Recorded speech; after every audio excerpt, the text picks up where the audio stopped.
What's up, everybody? Welcome to Gojo and Mike Golick Jr. That is me. With me, as always, in another phenomenal shirt, Brandon Newman. What's going on, Brandon? Thank you. I'm wearing my flowers again today. Third time in a row after the flower shirt, but I'm running out. So it's Bucky T-shirts from now on.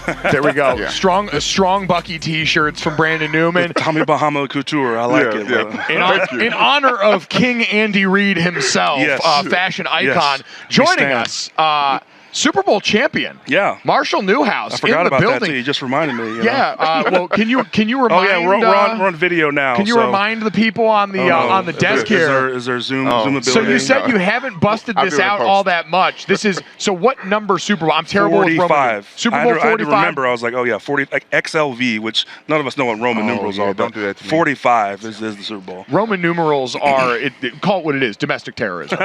We can't.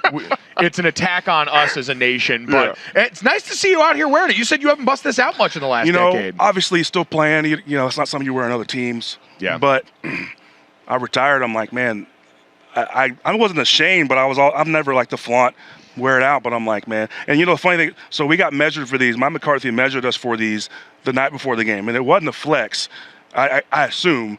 But I got it made as big as they would make it. Because I was like, if we win, I'm never going to wear it, but I want to look good as hell in a case. Yeah. It doesn't fit any of my fingers. It doesn't fit my thumb. And so it is massive. Yeah, and so I'm like, I'm also scared to wear it because I'm like, I'm clumsy. Yeah. I'm going to lose it. Oh, man. And this thing is insured for a car, so I'm like, I'm not doing that. We just had a Mob Bradshaw on, and he said he was flaunting with both of his Giants ones, and one of them just broke. That's what I'm saying. Right it broke. Okay. Yes. And That's he what had to send it to Tiffany to get it fixed. Oh, Cracker Jack didn't make it? Okay. I was just wondering who made the... Wait, so you got your guys fitted the night before the game? Yes. See, that's interesting because that is not a flex. I only know this. So when we were playing the title in 12, it was, and this was not a flex either. It was just, like you said, you've got to kind of prepare for these situations. Right. And so it was about a week before we left for the game, they brought a bunch of the senior leadership council up, and they showed us different mocks of the ring. And obviously it haunts my dreams now after we lost that game. Walking out of that room, everyone went to the weight room. Every single one of us was like, I could do more. I have seen the mountaintop, and I will deliver this to this university. Did you see the vision of the ring fade as Eddie Lacy runs through Manti's chest? You're like, okay, They should have shown that week one. To really get y'all, because you should have been in the weight room around then. I just said, we should have been in the weight room in the offseason. Like, show us that then. They showed this hype video before the game. The guy's painting the new title number on the board. I'm crying in the back of the room. What's the rock that y'all pray to, the deity on campus? Can we travel back and get a little more good luck for this game? Is he talking about the grotto? The rock? It's a cave. It's not a cave. A rock. Excuse me. Oh, my God. A beef amongst Christian universities. Welcome to Gojo The new Show, holy war. Here we are. Oh, my God. We are live out here at Radio Row. It's Super Bowl week. As always, download, subscribe, rate, review Gojo wherever you get your podcast. 5-star ratings, review. And this week especially, check out the DraftKings YouTube channel, the Gojo of Mike Golick Jr. tab here. So you can see we got beefy setup here, man. We can kick anybody's ass. Yeah, absolutely. We're just walking through. People are clearing out for us. It's okay. Yeah. It's got to be nice. I mean, now you've been through this as a player, but coming to Radio Row now and getting that you got the ring out here, walking around here, just getting grabbed at you everywhere, getting pulled into interviews. I'm not gonna act like I'm just a hot commodity, but it's just nice to me. It's more about kind of very, subtle relationships I've made over the years that I've kept up with people, either from the team's PR people, media people, or, online friends that I'm seeing, people that I've met. So I'm like, that's been cool of just like realizing, this 11 years for me in my career of people that I've met along my way. I played on 8 different teams. I was all over the place. So that's been kind of cool seeing all that. It's pretty incredible at the sports media prom here now, and you get that mix of media and former players. Was Super Bowl opening night back in that Super Bowl as big a production as it's become now? It was kind of they were just trying to put their foot down on the pedal. So, it was down in Dallas. I think Jerry would like to have that entire week back, and or pray to the gods for different weather. That's right. He's never going to get it again. That's one thing in the NFL that he has no control over. But yeah, it was you go in, you're all in your the travel attire that's Super Bowl, and you're walking around. I think we had it in in the stadium. There might have been somewhere nearby, I forgot. But yeah, there's more lights. There's still people from international people asking goofy questions to, the people that they flock to Aaron Rodgers, they flock to Ben Roethlisberger, that type of stuff. So they're really trying to step it up to what it is now, which is center stage at an arena.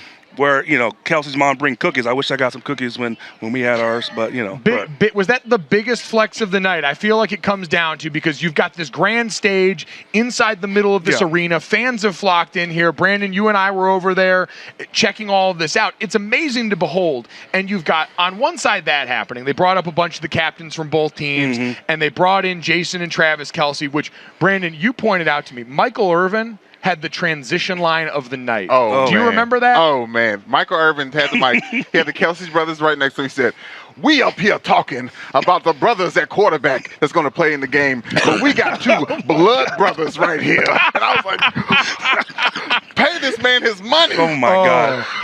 Whatever he in gets another from life, the NFL, he's just a WWE heel, man, and the best in the world. It's crazy. So I would absolutely watch him versus Pat McAfee in WrestleMania. I will say that. Or Shannon Sharp versus the Grizzlies. But he gets up there and does that. And then, you're right, Donna Kelce, who is the star of the weekend, walks out and hands her son's cookies. Is it that, or is it Andy Reid refusing to wear the track shoes and going full Hawaiian Hawaiian dad? He showed us that. We knew that was happening probably. Like, that's his thing, and we all support him and his hashtag Big Man Life. Husky apparel. But the cookies, because one of your sons is a tight end, one of your sons is a lineman. Those cookies are banging. Those cookies are good. Yeah. She didn't come up with there half-stepping. Yeah. She got 2 big Tupperware containers. Hey, you get your own. You get your own. I guarantee you teammates were asking for a cookie. Yes. Guaranteed. And I don't want to poo-poo on them cookies, but they look terrible, so I know they was hitting. You know what I'm saying? Them cookies. When the appearance is just trash, you're like, okay, this got to be good. Otherwise, why would you make them? Yeah. We all know this. Like, the mark of any great restaurant is if you walk up and the front is dilapidated and the sign just says Mexican food, that place is going to absolutely smack. If you don't have to worry about a clever title or how the place looks, that's because you are raining hell in that kitchen. Or a grocery store connected to it. Or there's a bridesmaid moment coming. But one of the two. True. It's either, it's one of the two. Look away. Risk or reward. Yes. You got to risk it in this case for the cookies. So, awesome opening night there. I have to have you settle the score for me and Brandon, though. We'll get to the Super Bowl. We'll get to some of the things going on. There's strife in the home, then the Gojo show home right now. Well, normally we do the show 2,000 miles apart. Now, I'm really excited to get to hang out this week with Brandon all week long out in Arizona. And we're at opening night. And when we get done with our obligations down on the floor, they have the Media Hospitality Center up there. And you've been around now. You were helping cover TCU football year. You've been up in the press box. The spread there. We live for halftime going up there and picking at the media food. Okay. We're pack animals in the media. Right. So we go up there and they've got a buffet line of tacos. And so I go down and I'm loading up my tacos and I go and sit down by Brandon. He doesn't have a plate yet. And I'm like, all right, you want me to watch your stuff while you go up and go get a plate? Brandon looks at me and goes, no, I'm not going to eat here. He said that food's been out in the open and it's been picked over. No sneeze guard. No sneeze guard. Okay. Hold on, wait. This standard of no sneeze guard, has it stopped you in the past? Okay. In 2017, I said I was done with free pizza from work. Okay. So like I'm also, on this vein. Why? I'm on this vein. I just don't want your standards to have jumped the shark and you all of a sudden are high and mighty, too good for the spread. But in his defense, what can we talk about? What's the quality? Because it looked like having been in media areas, sometimes it's like, all right, this is second nature. They gave us bottom of the barrel, double baked chicken tenders and stuff like that, so it could be bad. Volume over quality. But what was the spread like? We got to know quality of spread. So I would say it was league average. All right. It was league. It's the Super Bowl, so they're not going to feed you dog food up there. They know they've got to make an impression. Every part of this is important questions we're asking folks. Yes. This is stuff you want to know about that you don't hear about. Exactly. Dessert A1. I feel like dessert was a little bit higher than the taco tray. But then on the back end, he hits me as we're driving home. He's like, "Hey, turn off here. I need you to go take me to In-N-Out Burger." So I said, "Let me be clear. Making demands. Let me be clear on this. We've been at this all day. hey, we got to get up bright and early tomorrow and get back on the grind on this. And for fast food, like, do you think the people inside any fast food restaurant are all on the up and up when it comes to how it's prepared? Bro. You think they're worried about a sneeze guard? It's my food. You heard how I order. I'm very specific of what I want on it, so I know it's made fresh. So I know that food is made for me. Oh my gosh! For me, he was irate, Marshall. Like I was like, it's exactly what he said though. You acted like you were better than eating with the rest of us in the media, like you that rich. I wasn't acting. I did not. So when you become a producer of a podcast, is there also like a diva title that comes with that? I'm just curious. You tell me. Is there like a? Don't do this because this that D lineman wide receiver thing. This the double team working right now. Yeah, who's gonna climb up to the linebacker? I had no idea Brandon's chair was about 4 inches higher than yours and mine. Speaking of that, before we get to some of the stuff for the Super Bowl here, looking at this matchup, we've gotten to talk to you about this before on this podcast. I did want to ask you what you thought. We saw this pop up in the news. Denver obviously hired Sean Payton as their head coach. And the other day, great hire. First off, love the hire, right? Love it, yeah. And then, it was obvious that it was, they had to give something to get. So it's like, it is Sean Payton, but also, like, we're in on this. Like, this wasn't top down. We're all committed to this. He's going to be the guy, give away picks, which New Orleans desperately needed. And so they put something in the pile on the line for Sean Payton, so I like it. They absolutely did. I said it was a burn the boats kind of hire where, hey, we're pot committed to this. We got to go all the way in on this. And the relationship between him and Russ is going to be the thing everyone's focused on. Sean Payton got asked if Russell Wilson could continue to have his personal quarterback coach, Jake Heaps, in the building. And Payton said, this is his quote, "I'm not too familiar with that. That's foreign to me. That's not going to take place. I'm unfamiliar with it. Our staff will be here. Our players will be here. And that will be it." First off, for you, this idea of a quarterback having his own people in the building, is that common? Is that uncommon? What have you seen as far as your time in the NFL with that? I played for a lot of quarterbacks, and I feel like Brady was the only one that was close. And they had a very unique situation. So at Gillette, Bill didn't let anybody's guys come in, but they Robert Kraft, who owns all of the stuff around there, has separate facilities that are kind of walkable. Different part of the practice facility, but you can get to it. So Tom's guy, I always forget his name. Alex Guerrero. Had his own little room, a little area, a little recovery workout room. That's where Tom always worked. So it was on premises, but it wasn't with all the rest of the players in the practice facility. So I don't know of any other quarterback that's brought guys into the facility to do that. Right. And to me, it sounded like Sean Payton said that, not a no, but a hell no. Yes. And so, it sounds like that's kind of going to be done. So Tom Brady, who is an outlier in so many different ways, also gets his own guy because he's Tom Brady, and it's a sipper situation. So outside of that, I haven't heard of another guy doing that. Well, do you think this is going to cause friction in the relationship first off? Because obviously this wasn't a private conversation between he and Russell Wilson. Right. It was like kind of like it popped this up is on for him, everybody. and he was like, "Oh, what? Yeah. No." And then also, like, I don't think it should personally, just because Russell Wilson, if he's paying someone to be his quarterback coach, and what he put out on the field last year, you can go ahead and get a new dude. Right. And I think more of it's like the recovery stuff, but you're right. But also, Russ doesn't seem like a combative kind of guy. So, like, on top of, I think he has such a reverence for Sean Payton because of his career with Drew Brees. They're viewed in similar ways at their stature. They're 6'1", 6'2"-ish quarterbacks. Who have trouble seeing over the line, but have arm talent. I think Russ would give a lot of stuff up to work with Sean Payton. So this sounds like, to me, not going to be that big a deal. Russ doesn't seem like the guy who's going to, be doing sit-ups in his driveway. That's not his MO. That'd be a new thing, and maybe he's changed with you pull Ciara, maybe things change. Hey, but Ciara and $250 million from the Walmart people might do that to you. I don't see it being a problem, and I think Sean Payton literally is going to have his cell phone on and be like, "Hey, this is not how we do it. I want you to get what you need. Figure out a place that's next door to the stadium.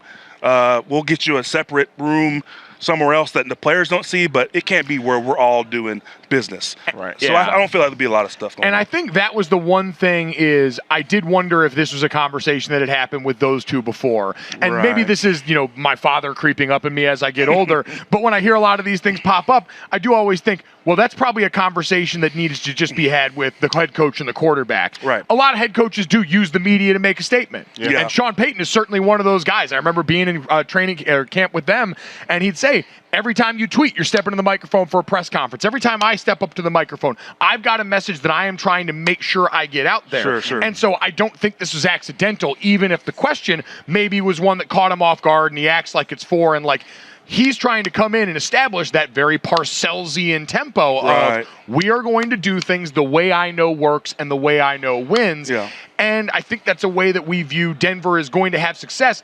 I just always wonder, like, all right, was that a conversation you had with Russ beforehand, or is he just hearing this edict now come through the media firsthand? And it may or may not happen, but again, I don't think Russ is going to take it the wrong way. But also, I do honestly believe Russ believes that Sean is going to get everything else that's left in him out of him. Yeah. And so whatever it takes to get that done, I feel like Russ is going to do. So this, to me, seems like a very small thing. He's going to have all offseason to work with this guy. He'll be at his home, but pay his rent, let him live with you, just not here at the facility. And let's go win a championship. I think that is going to be the trade-off, and I think anyone will make that trade-off. And I think if you were a Broncos fan, you're ecstatic about this. Yeah, man. This is exactly what the organization paid for, was Sean Payton to come in and become the face of this franchise while you rehab Russell Wilson, the player, from what happened last season. We know he's still got great ability in there. We saw it for so long. And you've had a coach that said, I'm going to come in and I'm going to meet him where he is. I am going to go back and look at all of the things he's done well over the years. We're going to go back to doing that. It's not going to be square peg into the round hole of the late Drew Brees offense. For sure. And so to hear him come in and say, no, we're establishing a different tempo around here, I think as what you're trying to sell to the fan base, which is hope if you're the Broncos after a disaster of last season, your head coach coming in and giving you this whiff of, oh, this is that Parcells lineage. This is that championship virtue that we thought we were paying for when we traded for Sean Payton. Well, this is the veteran quarterback being told no, which is you would think that Russell Wilson needs, and the Denver Bronco fans are excited to hear. I don't know if it's overblown. You'll be able to tell us, but there's that legacy of Bill Belichick always calling Tom Brady out in meeting rooms to set the table and let everyone know that no one's above reproach. You said it, and I think this first thing out of the gate, establishing the way things will be, if Russ just buys in, which I think he's going to buy in, that's all it takes, because he is the guy on that team. He's making the most money. He's the quarterback,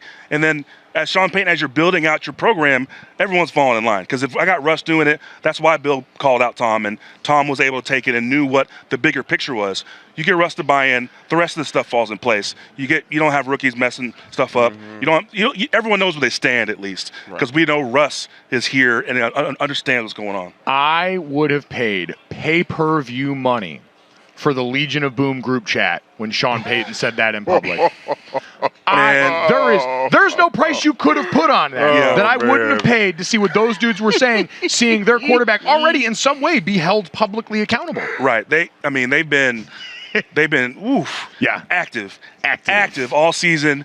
You were talking about Schadenfreude, like it's just like you can feel them seeing Russ struggle this year, like some weird vindication, which is bordering on like, damn, y'all need to need to chill a little bit. Yes. But they've definitely been go ahead. Well, I'm saying getting that close to a Super Bowl, I don't know if they blame him for that, but like the animosity there, because that group probably thought that they deserved another ring. For sure. Oh, yeah, absolutely. They're going to see that final play throwing on the goal line. And Richard Sherman's face after that play happened is what I'd imagine he sees in his dreams at night. And to me, they were always the brash group. But the thing that, to me, that situation where you knew it was really off was a guy who really, we like him because he's honest and he's himself. But Marshawn didn't really tell us how he really felt. Yeah. Once we found out that Russ changed the play or did what he wanted to do. Right. Marshawn, if he had gone in on him, we would have understood. Yes. But he's not that type of guy. But he kind of he managed it. He was diplomatic about it. Yeah. But eventually he's kind of like, all right, that's what happened. And so to me, that was the bear of like something was really going on back there underneath all the stuff between Pete and Russ and the defense and all that stuff. So them boys, they've been living really nice on someone else's. They've been what's it called?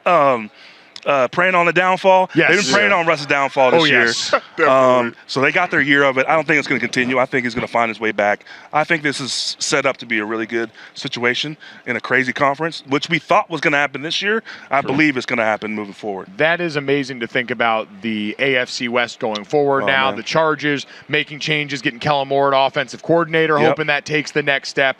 What we got going on forbid in Aaron Denver. goes to Las Vegas. I God would say forbid. your former home in the Las Vegas Raiders. Yeah. Like, I don't know if Tom will come out for retirement for it, but Aaron Rodgers obviously looks like the best with Devontae Adams and stuff there. Like, who do you think best fits in that role? The fit, the familiarity with Devontae is the fit that we talk about for Aaron, but I think it's more about Josh McDaniels and, like, the style of offense that he likes to run. Tom was a great fit for that. I think, he can do a lot with a little. I don't know why the Derek Carr thing didn't work out ultimately. It's really hard to put a finger on when you're watching film. It just felt like Derek Carr's ceiling wasn't good enough to pull this offense across the line. Mm-hmm. But you talk about people that are available, it's Aaron or it's a first-round pick. I don't know if there's a guy who's available because they don't have much to trade. Right. They're locked in on some contracts, salary cap-wise. I'm not sure where they go. I really don't. Outside of Aaron, we know Stidham's not that caliber yet. I don't know if he ever will be. Man, but you have a team that are they ready? They're ready to compete. Yeah. They're not ready. They're not winning much yet, but with guys on defense that they had, they got holes on defense. But they're ready to compete in that division. What do? Do you leverage your future to try to do that now when you might not have all the tools ready? Right. Or do you like, all right, let's have a 2 to 3 year plan. Let's not rush through this. We'll see. Yeah. We'll see. It's one of the hardest things to do right now is to try and put a governor on expectations for the sake of the health of your organization when winning now is so the flavor. I will say, for what it's worth, Aaron Rodgers went on Pat McAfee and said he is going on a darkness retreat. Darkness, black hole, Raiders. I don't know if we should get into that at all. But it's just something to consider. He letting stuff slip. Yeah, it's getting wild out there. The DMT hits harder in Vegas, I heard. So we'll find out next year at the Super Bowl, apparently. Oh, yeah. Yeah. Oh, yeah. That's right. Yeah. I'm praying for you guys right now. I'm not sure if I'll be there for that. I'm praying for you. Oh, were you at the Pro Bowl? Did y'all make the Pro Bowl? No. We didn't go to the Pro Bowl this year. Were you out there? No, I was not. But I heard some good things. Obviously, the production, there's stuff to be, good and bad. But people had a good time. It felt like that's kind of the move, and so Super Bowl, I imagine, will be more of the same. It should be. That'll be exciting. Marshall, for this matchup, looking at the offensive line, I know we touched on this some last week, but I do feel like we focus so much rightly on the Eagles' offensive line, how phenomenal they are. Lane Johnson playing through a torn groin. As someone who manned a tackle spot for so many years, watching Lane, knowing what he was dealing with against Nick Bosa, how impressed were you by that? I was so impressed. And, he talked about having talked to Cam Jordan, who had a similar injury, about kind of your limitations or what to expect. And I think for a guy like that, he's a country boy at heart. He's a tough dude. As soon as he found out from Cam, like, hey, I don't think you can make it too much worse. So he's like, all right, whatever my routine is, my dope, whatever my supplementation is, we'll call it that. Get me right, and then I'm just going to play because I know where, this is not going to be a career-threatening thing. So, him playing on a groin against a guy like Bosa, I mean, he's making it look easy. Like Lane, he's a different level of pass blocker, and then he fits their run scheme so well. Hall of Famer in the future, like, he's been incredible. So they got, like, sneakily, people forgot that Jordan Mailata was just like, who? Yeah. He played rugby. Yeah. Yeah, he was 6'8" and could sing and was running back and stuff like that. But turning that into, a starting left tackle in the league, a good one, props to Jeff Stoutland. Like, that is, to me, is the undersold part of their whole, progression, because they had a first-round pick in Andre Dillard. Hasn't worked out. Injury, but also we're not sure if he is that dude. And then to find Mailata is crazy. So that whole group, including Lane, I mean, just what they put together is crazy. Do you think we've maybe undersold what Kansas City has on their offensive line? Yeah, definitely. I mean, they're a top 10 pass blocking line in the Andy Reid offense, and what Pat does, they do it really, really well. And so you've got Andrew Wild on the right, who's playing really, really good football. Orlando Brown's in the contract years playing pretty good football. When they show up, when they play well, Kansas City, I mean, you give Pat and Travis Kelce extra time, that spells doom. Right. They struggled a little bit in the Kansas City a little bit. Yeah. Or no, in the Bengals. in the Bengals game. Yeah. You know, the little pressures here and there. And so even before the injury, you know, even if Pat had full mobility, putting pressure on those guys is going to give, you know, what's already a deep and talented Philly defense a little bit of an edge. But you give Pat a little bit more mobility, you give him time. Yeah. This is the best quarterback they faced all year. They haven't faced a top-tier quarterback all year. And I believe that the most dominant group that we know of is the Philly offensive line. But the group that if they show up will have the biggest impact is the Kansas City O-line. Right. So that's how I view the things right now. We got to wrap soon, but I thought Aaron Schott yesterday said the best thing about this out of the rosters for the Super Bowl, the best 1 to 3 players with the Kansas City Chiefs, but 4 to 15 is probably with the Eagles. Yeah. And it still make for a great matchup. Yeah. Absolutely. The depth of these rosters, the beef up front. Very excited to watch it unfold. Marshall, we appreciate the time as Thank you, always, fellas. brother. Thank you. Excited to see you around here for the rest of the week. We might even drag you back up here. Who knows? Well, I just want to. Can we just tell the people that you guys are okay? Like the food thing, it's lingering. I can feel it. It's palpable. I want you guys to be okay. Can we share a burger? Can we do it wedding cake style and just settle this on air? You know what we're gonna do, Yeah. Brandon? Because last night I went rogue, and to punish him, I took him to Culver's instead of In-N-Out. Even though Culver's is phenomenal. It is. Shout out Midwest. Yes. The butter burger capital of the world. Giannis was chugging Culver's the other day. Brandon, I'll take you to In-N-Out. We will share a burger there, and we will use it as a way to make up for Please this. get a swirl milkshake so we can just do the whole. Thank you. You did We that. are the Unity. world. I don't want your approval, Dad. Okay. All right, we're going to take a quick break. When we come back, we are going to talk to former Falcons DM Thomas Dimitroff next.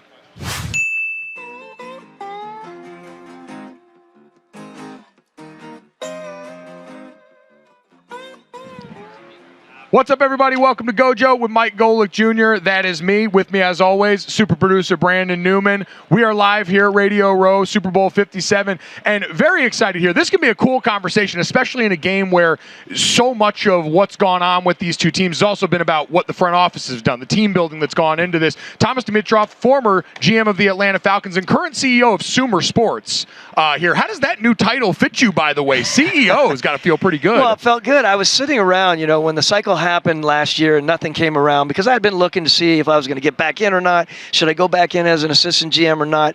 And I really thought if I could ever land something that was on the side of a startup in a senior level, maybe C-suite, it might help me learn more of the business side. And maybe if things ever came to fruition in another 2 or 3 years, maybe there's a presidential role opportunity.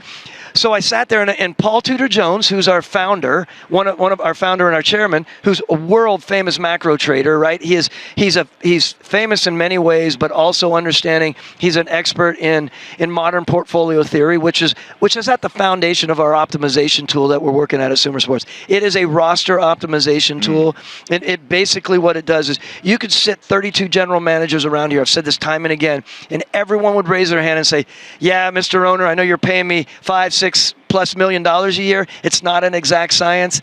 I would love to have more help and get more exact and more mathematical about it." To me, there's so much underutilized data out there that as a GM, I didn't use, nor did all of my contemporaries not use. And it's there to be able to utilize that and augment your ability as a GM with data, along with your really good ability to evaluate and build the teams. To me, again, I think it takes that good GM from being a good GM to potentially being a Hall of Famer. And that I know it sounds like I'm selling, and I am. When I go into all my buddies, they're like, "T, you've become a salesman." I'm like, "Hey," and they kind of turn me aside, and they're like, "I know I'm going to be fired within the next 2 or 3 years. How's this business going?" Right, in the yeah, business world? exactly. But we have a good time with it, and they all understand it's an evolving league, and it's amazing because, like I said before, you can't ramrod this kind of information down a GM's throat or a head coach's throat. You just have to show them the benefits of it. And I think it takes time. It's going to take time. I'm excited about it, and I truly believe it would be more beneficial to be around this than me getting back in. That's how I ended up in this sort of. You guys are trying to use analytics to help these front offices make better decisions. The thing you were tasked with doing for so long. And you mentioned the changes of that, what you were using as a GM. But even I want to go back to, your time in the early 2000s with the Patriots. You're coming up. How much has the use of data, information in making not just decisions about what we're going to do on third down, but roster decisions changed for these teams in that time period? Oh, look, it's amazing when I think about that, because I remember how sometimes remedial we were. We were like, wait a minute, he's got 2 tackles and a fumble, blah, recovery. And I'm thinking, is that truly what we're basing this off of? Yes, our eyes. And again, I think this comes back to you get really good football people who, because you still in the end, it does come down to football. I'd say to your dad, I'd say to whoever else it is, right? I'd say to people out there who know football old school, we're not changing that. We don't want to change it. This is not black box that we're talking about at Sumer Sports. And to your point, we are growing and we are understanding there's so much more out there you can glean from the information.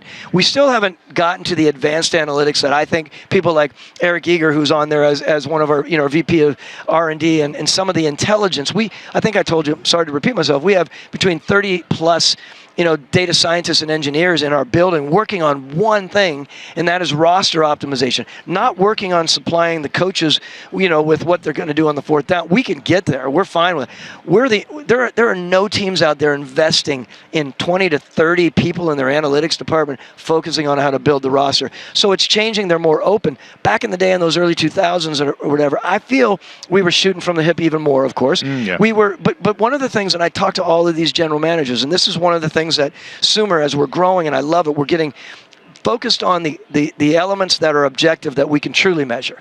The more subjective elements, discipline, toughness, heart, Right. whatever it may be, that's going to always be an issue. Look, when we were in Atlanta, we thought we had one of the best up-and-coming defensive rush guys, in Vic Beasley.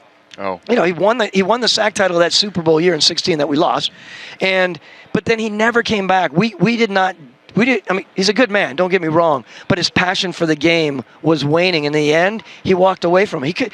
Most unbelievable athlete. So we had everything figured out, but we didn't have that figured out. And that's one of the things that we need to continue to work on.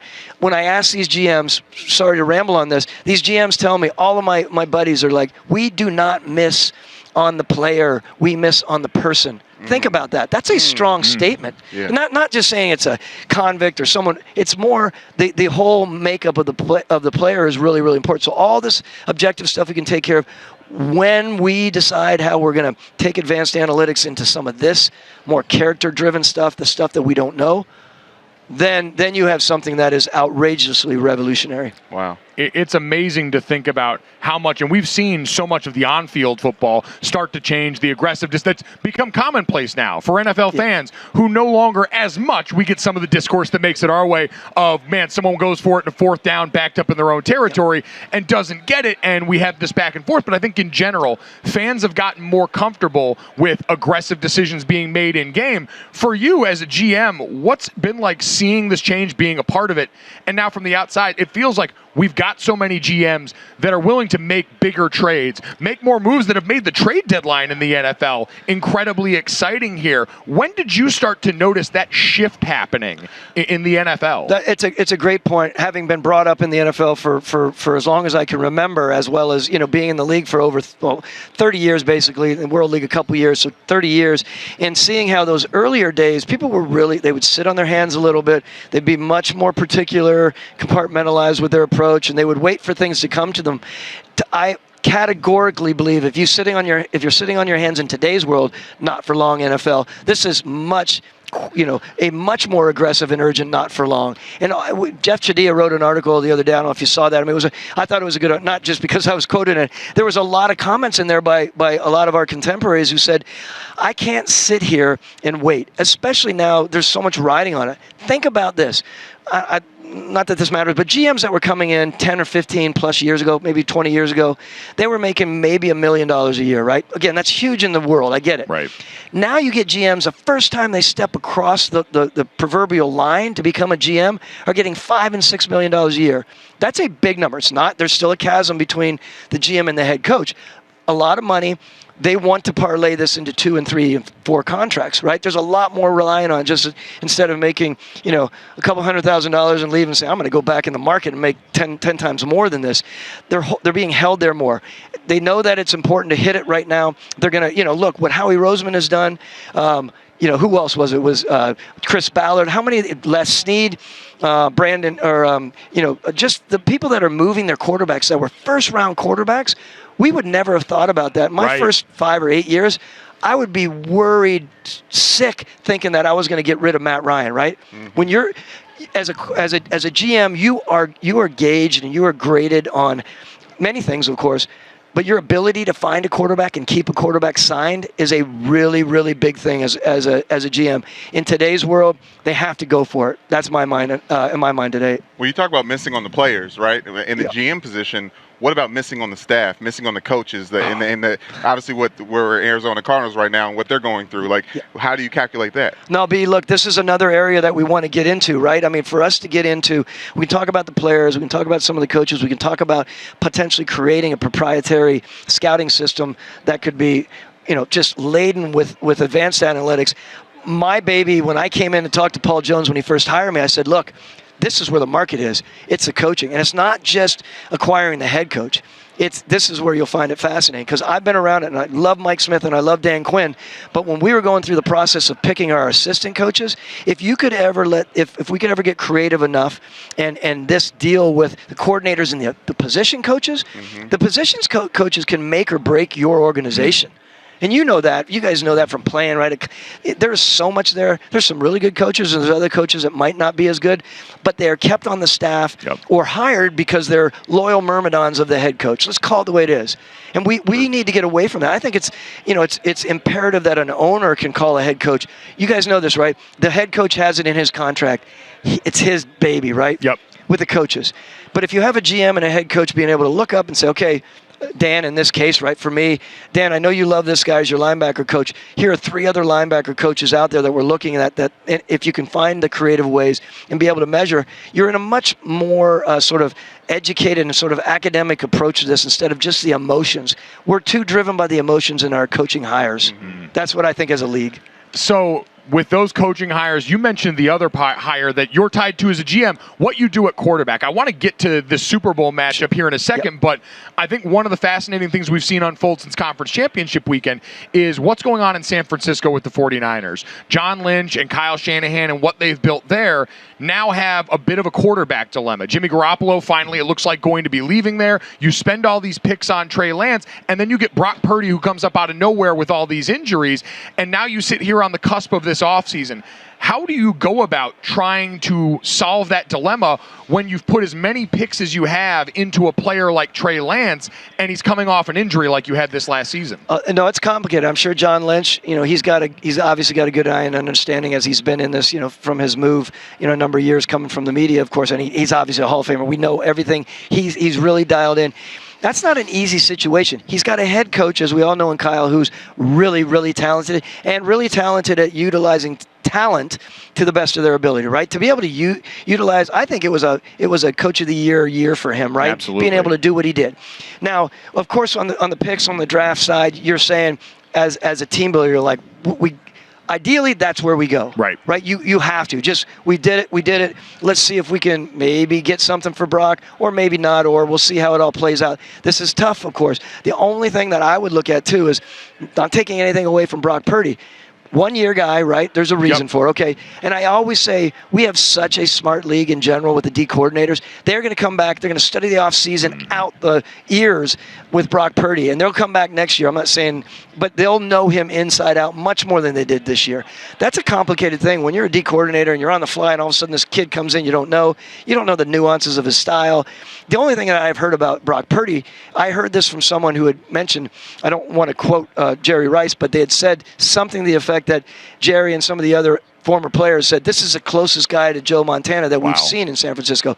Again, I don't want to quote anyone that, but that's a big comment. So I don't want to be speaking out of both sides of my mouth. I know that I would be very concerned about a one-year situation. Or how many games was it? 8? Yeah, 8 games. Yeah, I mean, great for him. Great. We have a really nice competition going there. But again, we have to say this as team builders. We're hoping the competition ultimately is won by him, and Brock can be a really, really sound backup for us.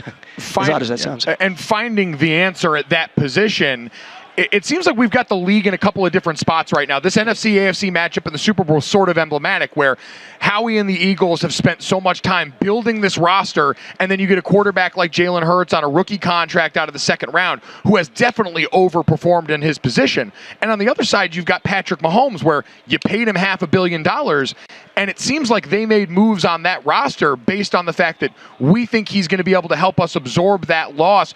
Which situation for you as a GM is it just as simple as, hey, I want to make sure I have the quarterback and we'll figure out everything else? Or is it, hey, I'd rather have this roster around me where I feel like we can get a young guy in a rookie contract in there and try and keep cycling this through? Well, I think these are two really, really interesting builds, right? Two organizations that are quite different. I mean, I think Howie as a GM has really come into his own, and I like him personally. Be very clear. I think he's very good at what he does. He surrounds himself very quickly with a lot of really good football people as well, because as you know, his background was more legal, and he's grown a lot. And you talk to the people in the building there, they really like his football eye. He's not just a legal guy telling delegating. So they do a really good job that way. If you look back on it, I mean, 1 year right over the last 6, I believe that Howie was that 2020? Is that right? Otherwise, he won a Super Bowl with Doug Peterson, right? I mean, what Howie, I think, has done is he's looked at it and say, look, I can win with coaches. I mean, not to take anything away with coaches, but he's done a really good job, he and Jeffrey Lurie, looking at it from a big picture. Let's get a bang-up defense going here. Let's put together this offensive line, which I think is fantastic right now, the way they're playing. Let's get a quarterback. Let's know what that quarterback is, put him in the right spot, right? Get creative with how we're doing it, and we're off to the races. You juxtapose that with what Kansas City's doing. I say this all the time. I love Brett Veach. I think Brett is a young stud in this business, fairly young. So he told me the other day, or a few months when I was talking, he said, I'm not that young anymore, Thomas. And I'm like, maybe it's just because I'm so much older, but he and the head coach, as you know, have such a relationship. It's paramount in this league, right? They have, there's one guy who's exponentially older, but they get along, they respect each other. A guy like Andy Reid can rely on Brett Veach's mind and his eye and his football acumen as far as his evaluation prowess, and let him do his thing. And this is not taken away from Brett. Brett also has I'd say this. He's a horse guy, right? Brett has got the trifecta. He's got one of the very, very best owners in the league, very best head coaches in the league, and very best quarterbacks. That's a great place for long-term success with that organization. And I just love the way they all work together, the way they're putting together the roster. I mean, the Tyreek Hill moves like that, those are big-time moves for him, right? Yep. And to me, both of these rosters come at it from a different spot. And not to get in, I know you want to maybe a little more specifics on it. I'm just fascinated by studying these organizations and how they put it together, because you can have the best talent in the world. If you don't have the right team builders, to me, it's not all for naught, but it really fizzles out. So for a team like, talking about that quarterback, that head coach relationship, for a team like the Baltimore Ravens, how do you look at the situation with Lamar Jackson right now? What should Baltimore be thinking with this quarterback that they're at a crossroads that they built their whole team around? Well, I that's a tough one. I mean, I know that with Coach Harbaugh and with Eric DeCosta, they're going to be very thoughtful with what they do. I do believe that. They're football people through and through. By the way, Eric is an analytic mind too. He's a smart guy, and I love the way that he approaches it. So they're going to look at all this. What sort of dawned upon me, I'm sure with you guys, I mean, the signing of Roquan, right? I mean, Yep. That to me, that speaks volumes. I mean, you're investing in that. That's a big move when you're in the process of talking about, would this have gotten, was this done if they had an agent running this? I mean, personally, that's a complicated thing for us as management and head coach, right? You're saying I don't have an agent to deal with, I have to deal with you, and I don't even know who else it is. this is one of those things that, I think it's known around the world. You can get a talented quarterback out there somewhere. Where do they pick in the draft, by the way? Do you know where Baltimore? No. Not 20s, right offhand. 20s? I think of the 20s, yeah. Yeah, I just, you would love to be able to keep this guy, but I feel like there's all this other stuff playing in, right? That is a big, you're talking about $50 million plus, right? Yep. And if you're not overly sure about, where your relationship is with him, because you hear some of that, right? We can't comment on that. We don't know what's in the building, but there are some red flags there that will make them think like, let's invest in a guy.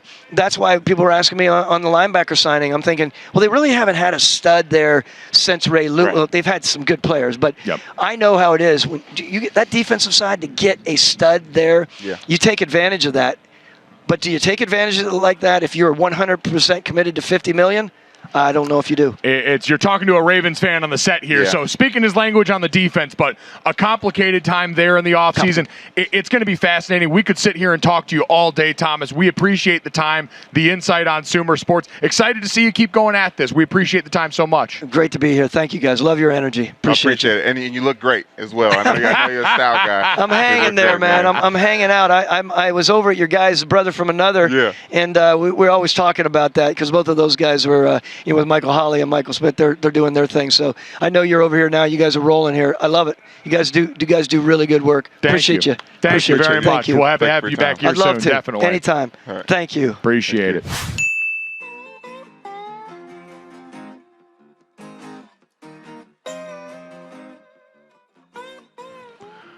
All right, awesome show today. Been exciting rolling along here at Radio Row for the week.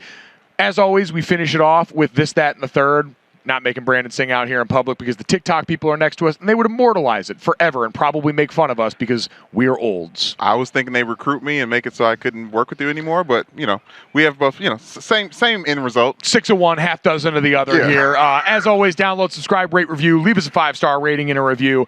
Tell us how much you miss Brandon singing that we'll be back next week. There you go. Brandon, let's get to this to start things off. We had talked so much about this name relative to what had gone on in the head coaching searches for the Carolina Panthers.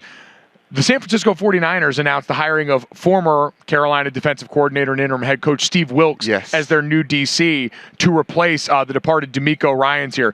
Phenomenal hire. Steve Wilks is a guy so many people thought got jobbed out of that Carolina job. But Brandon, in the end, Kyle Shanahan keeps restocking the cupboard on the defensive side of the football in a major way. And Steve Wilks proved that he's more than just a defensive coordinator. He obviously he had that stint with the Cardinals before, but I think that's a great move for the 49ers, and I'm appreciative that his work is going to be rewarded in that way coming up next season. And what we've seen, the past two 49ers defensive coordinators have both gone on to head coaching jobs. This seems like a lot of what we've talked about with going to Alabama the way Tommy Rees did, being a gateway towards opportunity. The 49ers DC position has become one of those Midas touch spots. Absolutely. And also shout out to Brian Flores landing the DC position with the Minnesota Vikings. What an incredible upgrade. If that team actually gets production out of the defensive side of the football this year. Consistently. They have those splashes. Obviously, shouts out Harrison Smith. But yeah, they need the consistency. It'll be incredible. So, yeah, big congratulations to B-Flow as well. Phenomenal hire for Kevin O'Connell and company there as they try and take what was a disappointing end to a great season for them and turn it into something more fruitful next season. Brandon, let's get to that. Kevin Durant. In the news ahead of Thursday's trade deadline.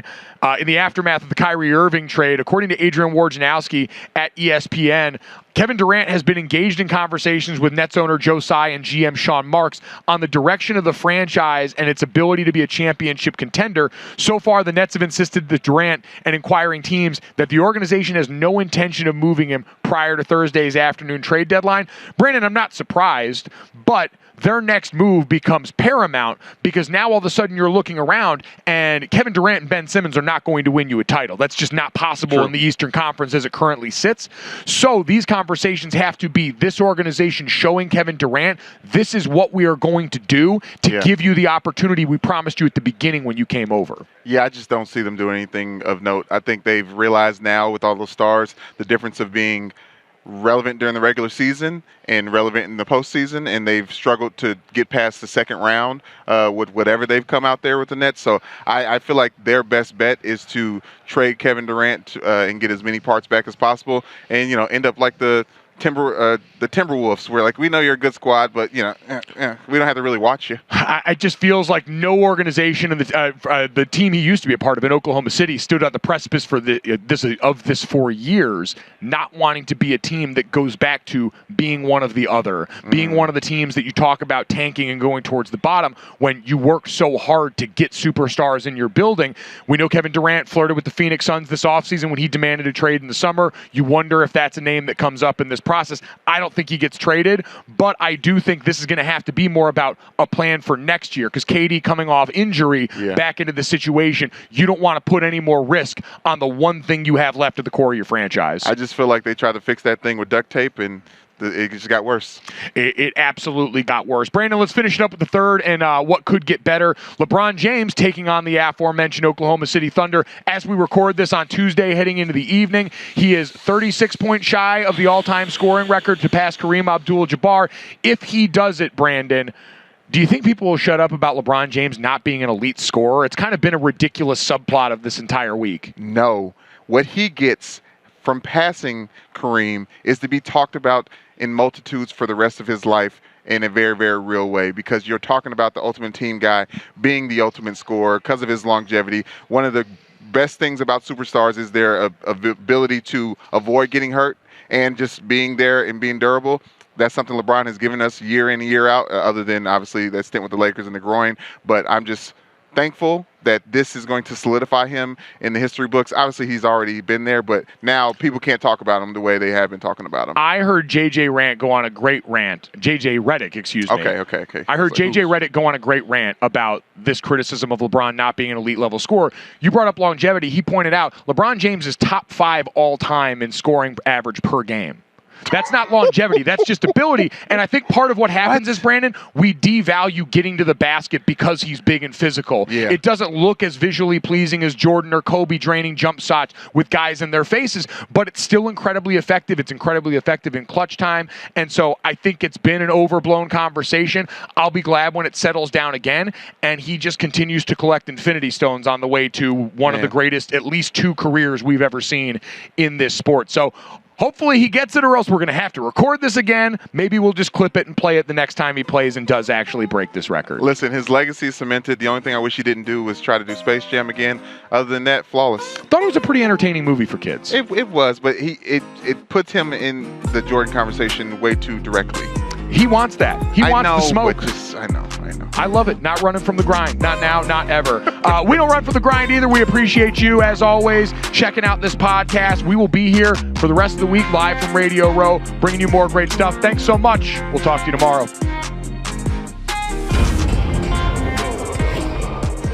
Boom. Money in the bank.